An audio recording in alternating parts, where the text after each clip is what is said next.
ግለሰብ እየታፈኑ 1 ሚሊዮን 2 ሚሊዮን አንጣ እየተባለ ትግሉን መነገጃ ሆኗል። ከኢትዮጵያ ቋሚ ጠላቶችና ከወያኔ ጋር አሰላለፍ ያዘ።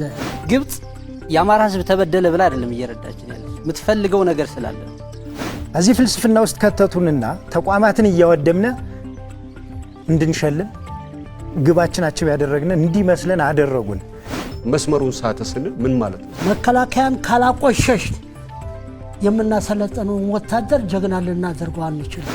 ከጧት እንጀራ አምጣ፣ ከሰዓት እህል አውጣ፣ ማታ ደግሞ ብር አምጣ። የኛ መሪዎች እኮ አልትራ ስልክ ይዘው ጫካ ለጫካ ይሽለከለካሉ እንጂ ውጊያ ምን ያህል መራራ እንደሆነ ያውቁት።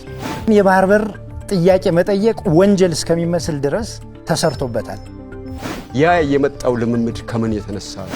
የአማራን ህዝብ ጥያቄ ለማስመለስ የግብፅን በር ማንኳኳት አይጠበቅብንም። ሻዕቢያ ድረስ ደጅ መጽናት አይጠበቅብንም።